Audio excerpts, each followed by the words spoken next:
Meus irmãos, boa noite. Saúdo vocês todos com a graça do nosso Senhor Jesus Cristo. Irmãos, vamos para o Evangelho de Mateus essa noite. Capítulo 1 do Evangelho de Mateus, vamos ler do verso 18 até o verso 25. Ora, o nascimento de Jesus Cristo se deu do seguinte modo: estando Maria, sua mãe, desposada com José, antes de se ajuntarem, ela foi encontrada grávida do Espírito Santo. Então José, seu marido, sendo um homem justo, não querendo fazer dela um exemplo público, estava disposto a deixá-la em secreto. Mas, enquanto pensava nestas questões, eis que um anjo do Senhor lhe apareceu em sonho, dizendo: José, filho de Davi, não temas em tomar para ti Maria, tua esposa, pois o que nela está concebido é do Espírito Santo. E ela dará à luz um filho, e chamarás o seu nome Jesus, pois ele salvará o seu povo dos seus pecados. Ora, tudo isso aconteceu para que pudesse se cumprir o que foi dito pelo Senhor através do profeta, dizendo: Eis que uma virgem conceberá e dará à luz um filho, e eles chamarão o seu nome Emanuel, que, sendo interpretado, é Deus conosco. Então José, sendo levantado do sono, fez como o anjo do Senhor lhe ordenara, e tomou para ele a sua esposa. E não a conheceu, até que ela gerou seu filho primogênito, e chamou o seu nome Jesus. Amém. Vamos orar, irmãos. Curve a cabeça. Pai bendito e amado, nós oramos em nome do Senhor Jesus Cristo, teu Filho precioso e o nosso Salvador bendito. Deus, conduz-nos essa noite com o teu Espírito Santo nesta pregação, de maneira que a igreja do Senhor que está reunida seja enriquecida com a tua palavra, Senhor. Nós te suplicamos, grande Deus, que os nossos corações sejam enchidos, Senhor Deus, com a beleza da palavra, com as verdades grandiosas da revelação de Deus, de Jesus Cristo, nosso Senhor e Salvador, do poder maravilhoso do teu Espírito Santo, da grande benevolência de Deus, o nosso Pai. Deus bendito, ensina-nos a tua palavra, Senhor. É o que nós precisamos, Senhor Deus, como uma comida que nutre o nosso físico, o nosso corpo. A tua palavra, Senhor Deus, é a nutrição da nossa alma, e nós estamos aqui para sermos alimentados pelo Senhor. Ó Deus maravilhoso, vem sobre nós, Senhor Deus, e nos ensina a tua lei, o teu evangelho, e nos dá da tua graça. Em nome de Jesus Cristo, o nosso Senhor. Amém. Amada igreja, essa passagem, sem dúvida nenhuma, é uma daquelas passagens que sempre é pregada nas vésperas de Natal. Fala do nascimento de Jesus Cristo, ou no Dia das Mães, porque as pessoas também costumam olhar aqui para o papel de Maria como mãe de Jesus, de maneira que é um texto que é muito usado nestas ocasiões.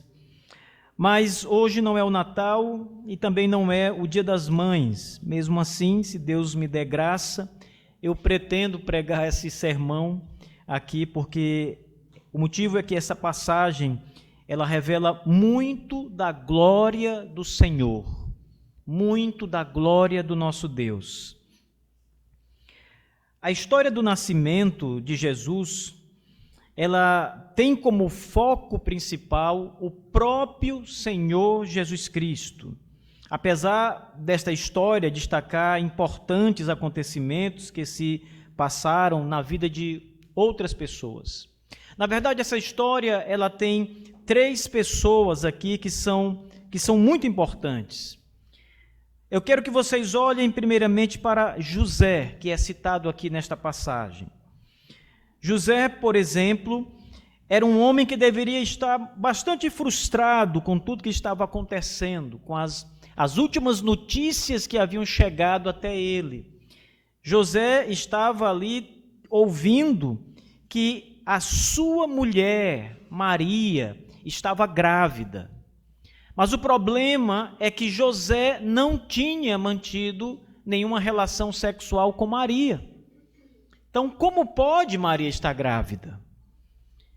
Certamente o dilema pelo qual José passava aqui, meus irmãos, era um dilema muito grande. E a frustração pesava sobre ele, porque José se achava traído. Ele achava que Maria havia sido infiel para com ele. Então, a vida de José estava, em outras palavras, arruinada. Imaginem um homem noivo, prestes a casar ou recém-casado, receber a notícia de que a sua mulher está grávida. E ele sabe que não é dele, porque ele sabe que não manteve contato sexual. Não é fácil você receber uma notícia como essa. A reputação de José também seria manchada para sempre na sociedade. A sociedade judaica não perdoaria. Sempre iriam lembrar desta ocasião na vida de José. A honra de José estava ferida, meus irmãos. Ele era um homem traído. Essa era a concepção geral. Então, os dias de José, os dias futuros de José, viriam a ser dias muito difíceis, nada fáceis para ele. Mas a Bíblia também diz que esse primeiro homem, que esta pessoa, José, era íntegra.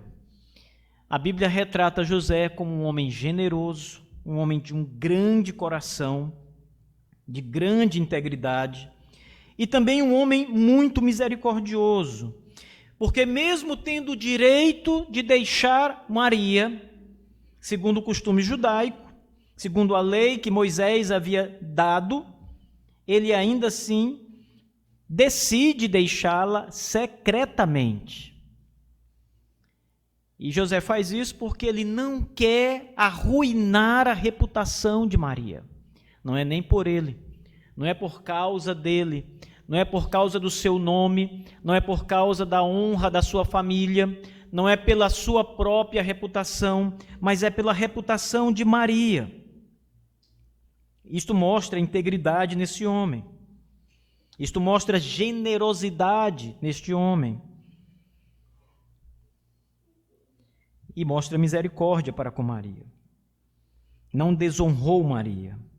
E ele fez isso por amor e por compaixão que teve por ela. Mas José não é o alvo dessa pregação, dessa noite. Há uma outra pessoa nessa história que também merece algum destaque: Maria.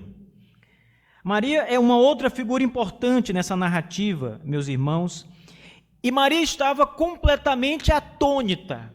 Ora, irmãos, se era grande a aflição e a vergonha de José, muito maior era a de Maria. Então, se vocês imaginarem quão difícil seria para José naquelas circunstâncias, imagine para Maria quão difícil seria. Maria estava sem marido, Maria estava grávida e Maria era virgem. Mas como explicar isso para a sociedade? Como fazer com que as pessoas acreditassem que ela era uma mulher íntegra e fiel a José e virgem se ela estava grávida? A sua barriga iria denunciá-la. Como alguém pode estar grávida e ao mesmo tempo ser virgem? Como uma mulher pode estar grávida esperando um bebê e ser virgem? Maria era uma mulher fiel, irmãos, mas quem acreditaria nessa história? Imagine você que é mulher, se você, de repente, antes de casar, virgem, aparecesse grávida, e você tivesse que explicar isso, primeiro para o seu namorado, ou para o seu noivo, ou para o seu marido, se fosse recém-casada, e dissesse: olha, eu estou grávida, mas eu sou virgem. Quem acreditaria nessa história? Então era muito difícil o caso de Maria também. Imagine Maria contando essa história na sociedade. Ela diria: um anjo me apareceu e me disse que eu ficaria grávida de Deus. Eu ficaria grávida de Deus. E mais tarde Deus veio a mim e agora eu estou grávida mesmo de Deus. Vocês acham que alguém acreditaria nessa história? Vocês acreditariam numa história como essa se vocês fossem judeus nos dias de Maria e de José? Se vocês fossem José, vocês iriam acreditar nessa história de Maria? Então a situação dela era muito mais complicada e difícil do que a situação de José. Mas Maria suportou tudo isso calada, irmãos, esperando sempre no Senhor, em obediência. Apesar das virtudes de Maria e da disposição dela em servir ao Senhor, Maria também não é o tema dessa pregação de hoje. Há uma outra pessoa importante aqui nesta pregação, nessa história. E esse outro personagem é o anjo do Senhor. Note, olhe para a sua Bíblia, irmãos. Veja, ela diz que um anjo do Senhor aparece. Ele aparece para Maria, ele aparece para José.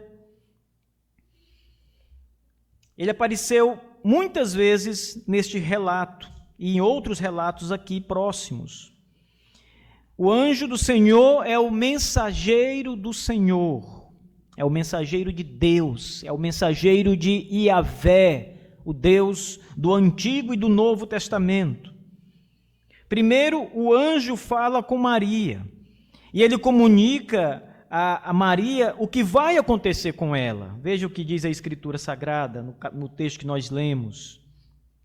Estando Maria, sua mãe, desposada com José, antes de se ajuntarem, ela foi encontrada grávida do Espírito Santo. José, seu marido, é homem justo, não quer difamá-la, torná-la exemplo público, e estava disposto a deixá-la em secreto. E enquanto pensava nestas questões, eis que o anjo do Senhor lhe aparece em sonho, dizendo: José, filho de Davi, não temas em tomar para ti Maria, tua esposa, pois o que nela está concebido é do Espírito Santo. Em Lucas, esse mesmo relato aparece. E lá o anjo do Senhor primeiro aparece a Maria, e ele fala para Maria o que vai acontecer. Bendita és tu, Maria. A sombra do Altíssimo estará sobre ti. O Espírito Santo virá sobre ti e você conceberá e dará à luz um filho.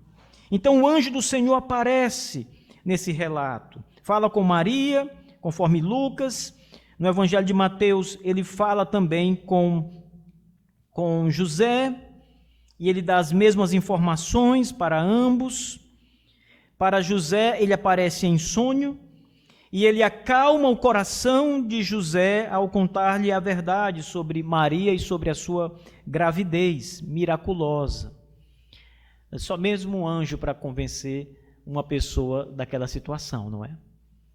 Se o pai de José se o pai de Maria chegasse até José e dissesse: olha, eu boto minha mão no fogo pela minha filha, ela é uma mulher fiel, ela tem integridade, ela é justa, ela não fez isso, quem acreditaria? Mas se um anjo do céu, enviado pelo Todo-Poderoso Deus, vem até você e diz: é de Deus, ela não traiu você. O que está nela é do Espírito Santo. Você não tem como negociar e achar que é uma armação, que foi alguma coisa que Maria armou para enganar José. Afinal, irmãos, é um anjo do Senhor que aparece em sonho para José. Ele diz que Maria é uma mulher fiel. E ele diz que, sim, Deus foi até ela e ela concebeu do Espírito Santo. Ela está grávida de Deus, do Espírito de Deus, do Espírito Santo. Esse anjo do Senhor, ele foi um fiel mensageiro de Deus. A missão dele era ir até Maria, ir até José e fazê-los entender que Deus Todo-Poderoso, de fato, tinha chamado Maria para esta missão especial, de ser mãe do Filho de Deus, de gerar humanamente o Filho de Deus e trazê-lo ao mundo. E essa mesma mensagem foi dita para José, para que ele aceitasse a mensagem divina.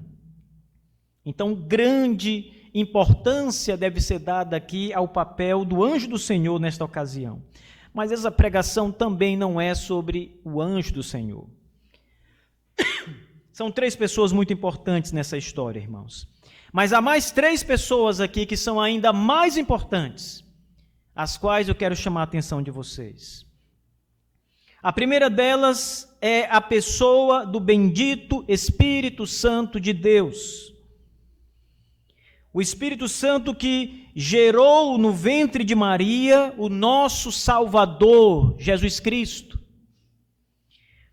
A segunda pessoa, também grandemente importante nesta mensagem, nesta passagem, é Deus, o Pai, que determinou o nascimento de Jesus Cristo, primeiro revelando ao mundo pela boca do profeta Isaías, e mais tarde pelo anjo do Senhor, que leva esta mensagem a Maria e a José. E em terceiro lugar, a outra pessoa grandemente importante é o nosso Senhor Jesus Cristo, o Salvador bendito, o Emanuel. Portanto, esta é uma passagem bíblica trinitária. Aqui nós temos o Pai, o Filho e o Espírito Santo de Deus em atuação. E de todas as pessoas divinas que aparecem aqui, a que recebe maior destaque e expectativa é a pessoa do Filho, o Deus Filho, Jesus. O que faz dessa passagem ainda muito mais cristológica.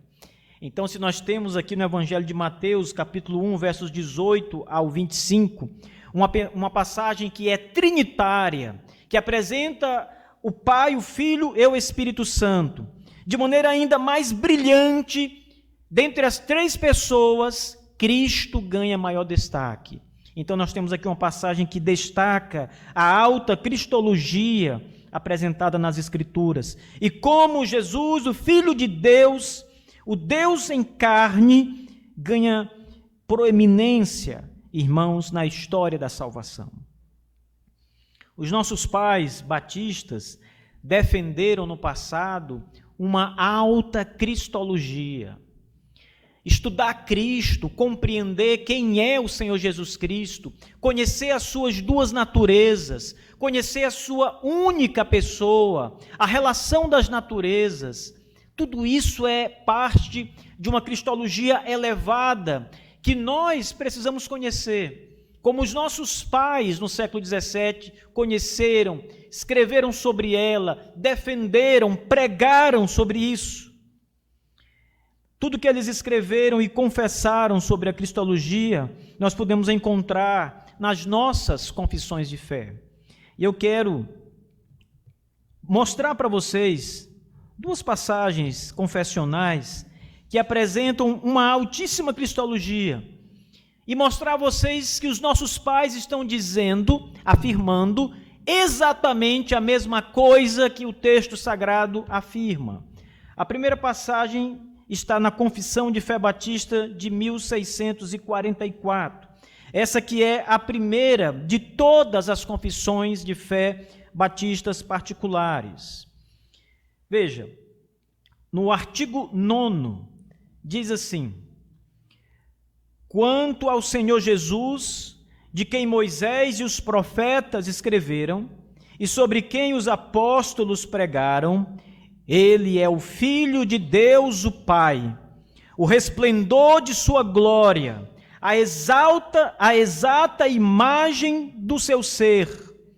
Jesus Cristo é Deus, com o Pai e com o Espírito Santo, por meio de quem ele criou o mundo e sustenta e governa todas as obras que ele fez. Vindo à plenitude dos tempos, o Filho se fez homem, nasceu de uma mulher, da tribo de Judá, da descendência de Abraão e de Davi, a saber, de Maria, a Virgem bem-aventurada. Pois o Espírito Santo desceu sobre ela, e o poder do Altíssimo a envolveu. Assim, ele foi feito semelhante a nós em todas as coisas, com exceção apenas do pecado. Que altíssima cristologia nós temos na nossa primeira confissão de fé. Isso mostra, meus irmãos, como os nossos pais batistas compreendiam as Escrituras e o que elas falavam sobre Jesus Cristo, como eles entenderam as profecias do Antigo Testamento se cumprindo em Jesus Cristo, como eles entenderam a divindade do nosso Senhor Jesus Cristo e como entenderam a sua humanidade de maneira bíblica, perfeita, exata. Agora vejam o que diz mais tarde a Confissão de Fé Batista de 1689, a maior e a mais proeminente de todas as confissões de fé que os batistas produziram na história. Considerada também a mãe de todas as confissões de fé. O texto diz assim, capítulo 8, sobre Cristo, o mediador. Parágrafo 2.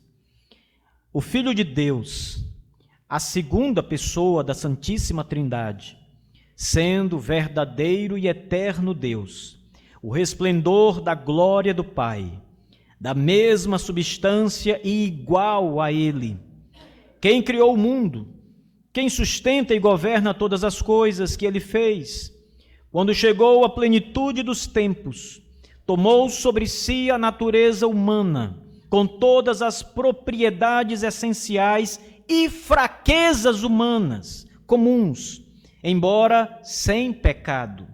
Foi concebido pelo Espírito Santo no ventre da Virgem Maria. O Espírito Santo desceu sobre ele e o poder do Altíssimo a envolveu.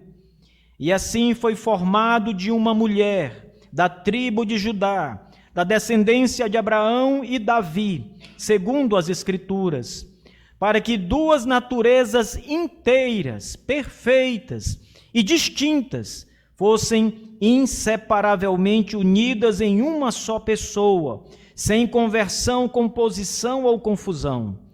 Essa pessoa é verdadeiro Deus e verdadeiro homem, mas um só Cristo, o único mediador entre Deus e o homem. Amém. Aqui nós temos um retrato do que no século XVII os batistas pregavam e ensinavam e criam sobre a bendita pessoa do nosso Senhor e Salvador. E nessa história toda, irmãos, que nós vimos aqui no nascimento de Jesus, é exatamente isso que nós encontramos. Essas afirmações confessionais, elas são extraídas da essência da Sagrada Escritura. Ele é Deus, Ele é homem, Ele tem duas naturezas. Ele é o Senhor, o Criador e Governador de todas as coisas. Sabe, o que é interessante nessa passagem é que quando o anjo do Senhor se apresenta para José e vai dar as devidas explicações para que José receba Maria, para que ele entenda que Jesus, gerado é do Espírito Santo, ele tem como base a profecia de Isaías. Ele diz, olhem para cá, verso 21. E ela dará à luz um filho, e chamarás o seu nome Jesus, pois ele salvará o seu povo dos seus pecados. Ora, tudo isso aconteceu para que se pudesse se cumprir o que foi dito pelo Senhor através do profeta, isto é, de Isaías, capítulo 7, verso 14, dizendo: Eis que uma virgem conceberá e dará à luz um filho, e eles chamarão o seu nome Emanuel, que sendo interpretado é Deus conosco. Irmãos, Maria estava grávida de Deus, o Espírito Santo. O Espírito Santo, o Deus Pai e o Logos divino estavam ali participando da chegada do Filho de Deus em carne no mundo. E quem é este homem que está chegando ao mundo, que causou tanto desconforto a princípio em Maria, em José, que necessário foi o pai enviar o seu anjo, que necessário foi o pai anunciar isso 7 séculos antes ao profeta Isaías, para que ele anunciasse? Ele, segundo as Escrituras, é Emanuel.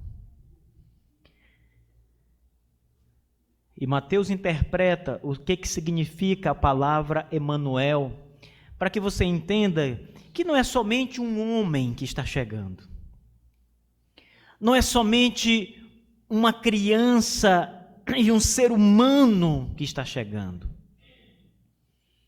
Também é isso, não deixa de ser isso, mas é mais do que isso. Quem está chegando pelo ventre de Maria é o Filho de Deus, Emanuel, que é Deus, como nós vimos nas confissões de fé, e como, interpretando o significado da palavra, Mateus diz que significa Deus conosco. Não é à toa que nos antigos concílios, Maria foi chamada de Theotokos, Mãe de Deus. E tem muitos evangélicos que não aceitam esse título a Maria, achando que não se pode conceber que Maria seja mãe de Deus. Deus é que é o pai de Maria. Mas o título está correto. Maria é mãe de Deus, porque ela é mãe de Jesus. E mesmo que você diga, mas são duas naturezas. Sim, são duas naturezas distintas e inseparáveis em uma pessoa. Maria é mãe da pessoa, não é mãe só de uma natureza. E essa pessoa é divina, o qual Maria não tem parte com isso, mas também é humana. E elas não podem ser arrancadas uma da outra, separadas uma da outra. E eis aí tão grande mistério da divindade e da humanidade do nosso Senhor Jesus Cristo. O apóstolo João, de maneira muito clara, inconfundível, ele diz: no princípio era o Verbo estava com Deus, e o Verbo era Deus. Isso só seria suficiente para nós entendermos de uma vez por todas que o Verbo que estava no princípio, ele estava com Deus e ele era Deus. Isso é muito simples de entender, irmãos. O que João está dizendo é que o Verbo é Deus. No princípio era o Verbo. O Verbo estava com Deus. E o Verbo era Deus. Mas no verso 14, João diz: e o Verbo se fez carne. Aqui, nós estamos lendo esse relato, por meio de Maria. Quando o Espírito de Deus vem, a sombra do Altíssimo paira sobre Maria. O Verbo, Deus, se faz carne. Emanuel, Deus conosco. Isso é espetacular, maravilhoso, glorioso, não é? Você está aprendendo essa noite, ou recapitulando essa noite, que Deus mesmo, irmãos, o Altíssimo, o Criador, o soberano dos céus e da terra, o único Deus, aquele ao qual os israelitas diziam: ouve, ó Israel, o Senhor nosso Deus é único. Este Deus se fez carne e habitou no meio de nós. Isso não é extraordinário? Os gregos, na sua mitologia, diziam que de tempos em tempos os deuses se faziam homem e desciam na terra e andavam no meio das pessoas. Por isso, numa certa ocasião, Paulo foi confundido com um deus grego. É Apolo que está no meio de nós. Paulo diz: não somos deuses. Nós pregamos a Deus, mas nós não somos deuses. Deuses não se fazem homens. Apenas o Deus único, todo-poderoso, se fez carne e veio e habitou no meio da raça humana. Na pessoa de Jesus Cristo, Deus habitou no meio do povo, conviveu com um povo caído, conviveu com um povo pecador. O Senhor veio e se humilhou. Paulo escreve e diz: ele a si mesmo se humilhou. Na figura de servo, sendo rei, a si mesmo se humilhou, veio ao mundo caído, no meio de um povo caído. Que coisa maravilhosa, irmãos. Emanuel. E ele será chamado Emanuel. Isso é maravilhoso. Mas isso não é tudo. Mas isso é maravilhoso.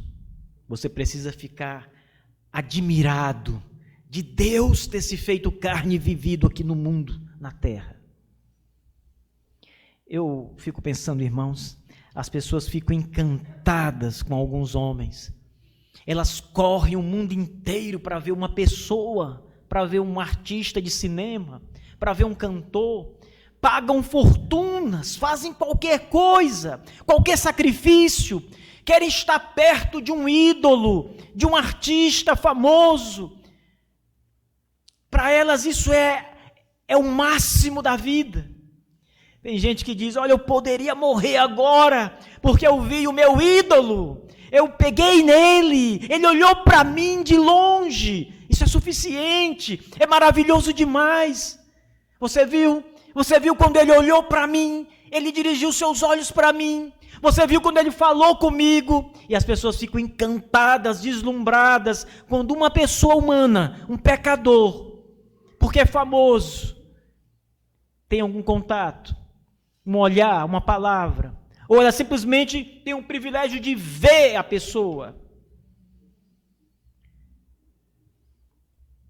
Eu falei para vocês outro dia que havia um colega meu em Campo Maior, que ele tinha uma paixão, irmãos, incontrolável pelo cantor Elvis Presley. E ele disse que no dia que morresse, o sonho dele, ele disse que nunca ia conseguir realizar esse sonho, era irrealizável, mas era o sonho dele, é que o cortejo dele fosse como de uma celebridade. E as pessoas ficavam se rasgando e chorando e desesperadas porque ele morreu. E o cortejo dele deveria ser ao som de uma das músicas de Elvis Presley. Ele amava Elvis Presley. O quarto dele, eu cheguei a ver o quarto dele. Ele era professor de xadrez. E o quarto dele, irmãos, era só Elvis Presley. Ele tinha todos os discos de Elvis Presley. Elvis era tudo para ele, depois de morto. Já tinha morrido Elvis Presley. Mas Elvis era tudo para ele. Todo dia ele ouvia Elvis Presley. Então tem pessoas que olham para outros homens e fazem deles a coisa mais importante. Agora, Deus se fazer carne em Cristo Jesus, o nosso Senhor, e viver no meio do povo, isso não é glorioso, fantástico, irmãos? Vocês concordam que isso é fantástico, glorioso demais? E quando você descobre que Ele, Emanuel, Deus em carne, veio morrer no seu lugar. Ele não só nasceu e se fez carne. Ele não só viveu no meio das pessoas. Ele veio aqui, ele nasceu, ele se fez carne para pagar o preço do seu miserável pecado. A sua ruína é total. O seu pecado é danoso ao extremo. Tudo em você está contaminado pela maior desgraça, pelo pior vírus, pela pior das maldições, o pecado. Sabe qual é a solução para o seu pecado? Sabe qual é a única maneira de extirpar o seu pecado? Destruindo você. Alguns cientistas, para exterminar um vírus, eles têm que queimar o hospedeiro. Não tem cura, não tem remédio, não tem tratamento. E para o vírus não se espalhar, tem que queimar, incinerar, destruir totalmente. Esse é o único jeito para você se livrar do pecado sem Cristo. Destruir você. E por causa disso, Deus enviou seu Filho ao mundo, para que todo aquele que nele crê não pereça, mas tenha a vida eterna. Aquela cruz que o nosso Jesus Cristo foi pregado, meus irmãos, é o preço, é o pagamento da nossa dívida. Se você morrer agora e crer em Jesus Cristo, eu estou considerando que vocês todos são cristãos. Então, se você morrer agora, você está com o Senhor. O que é bem melhor, diz o apóstolo Paulo, do que estar aqui. O irmão César hoje estava dizendo para mim: pastor, eu estou pronto para morrer. Se Deus quiser me levar agora, Ele pode levar agora. Mas se Ele quiser me deixar mais um pouquinho de tempo, eu também estou pronto. A gente tem que pensar assim, não é? Nós estamos prontos, irmãos. Não temos o que temer. Ouçam, estamos prontos, preparados para a morte, preparados para o dia final. Por quê? Porque Emanuel veio. Porque Emanuel foi pregado no madeiro maldito em nosso lugar. Porque nenhuma condenação há para os que estão em Cristo Jesus.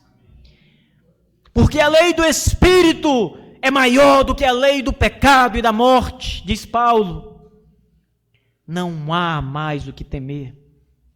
Os nossos pecados foram cravados em Cristo, no madeiro, com Cristo no madeiro. Não há o que temer, irmãos. Por isso que, se é maravilhoso saber que Emanuel se fez carne e veio ao mundo, muito mais é saber que Ele fez tudo isso, se humilhou a tal ponto por você, Pense nisso, foi por você, foi para morrer no seu lugar, foi para que você não morresse, foi para que você não perecesse eternamente, foi para que você gozasse eternamente dos privilégios dos eleitos de Deus. Ele foi entregue ao matadouro, diz o profeta Isaías. Como um cordeiro mudo, ele foi entregue na mão dos homens que iriam matá-lo. E ele foi mudo, não abriu a boca em nosso lugar. O mistério que envolve a nossa salvação, meus irmãos, ele é muito grande. Porque ele envolve morte, sangue derramado, ele envolve Deus se fazendo carne em nosso lugar. É sublime, grandioso. Essa passagem do nascimento de Jesus Cristo não deve ser pregada só no Natal. Não deve ser apenas um motivo litúrgico, de calendário litúrgico, de datas especiais. Essa mensagem deve ser propagada por nós muitas vezes. Devemos lembrar que Deus enviou seu Filho no nosso lugar. Ele veio ao mundo no nosso lugar, para morrer no nosso lugar. Jamais esqueça disso. Aquela cruz maldita era para mim, para você. Mas Deus enviou Emanuel em seu lugar. Que maravilha, irmãos, é o Filho de Deus. E tem mais um detalhe. Você já sabe que o Logos é Deus.